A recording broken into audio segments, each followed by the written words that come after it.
Hello friends, welcome back to Gayathri with Naksha logs. ನಾವು ಮೊನ್ನೆ ಘಾಟಿ ಸುಬ್ರಹ್ಮಣ್ಯ ದೇವಸ್ಥಾನಕ್ಕೆ ಹೋಗಿದ್ವಿ. ಅಲ್ಲಿ ನಕ್ಷಾ ಎಲ್ಲರ ಹತ್ರ ಓಡಾಡ್ಕೊಂಡಿದ್ದು ಅಲ್ಲಿರೋರೆಲ್ಲ ತುಂಬ ಇಷ್ಟಪಟ್ಟರು. ಅದು ನಮಗೂ ತುಂಬ ಖುಷಿ ಆಯಿತು. ಯಾರೆಲ್ಲ ನನ್ನ ಯೂಟ್ಯೂಬ್ ಚಾನಲ್ನ ಹೊಸದಾಗಿ ನೋಡ್ತಾ ಇದ್ದೀರೋ ಪ್ಲೀಸ್ ಸಬ್ಸ್ಕ್ರೈಬ್ ಮಾಡಿಕೊಂಡು ನೋಡಿ. ಹಾಗೆ ಇಷ್ಟ ಆದರೆ ಲೈಕ್ ಮಾಡಿ.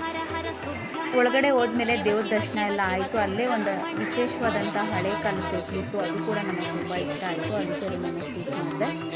ಇಲ್ಲಿ ಪ್ರಾಣಿಗಳು ಎಷ್ಟು ಅನ್ಯೋನ್ಯವಾಗಿದೆ ಅಂತಂದರೆ ನಾಯಿ, ಮೇಕೆ, ಕೋತಿ ಮೂರು ಕೂಡ ಒಂದೇ ಹತ್ರನೇ ಇದೆ.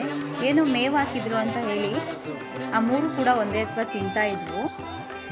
ತುಂಬಾ ಖುಷಿ ಆಯಿತು. ಈ ಕೋತಿ ಅಂತೂ ಭಾರಿ ಹುಷಾರಿದೆ ಅಂತ ಅನ್ನಿಸ್ತು ನನಗೆ ಅದನ್ನು ನೋಡಿ. ಮೇಕೆ ಎಲ್ಲಿ ಒದ್ಬಿಡುತ್ತೋ ಅಂತ ಹೇಳಿ ದೂರನೇ ಇತ್ತು. Okay, thanks for watching. Bye friends. ಹೀಗೆ ಸಪೋರ್ಟ್ ಮಾಡ್ತಾರೆ ನನ್ನ ಚಾನಲ್ನ.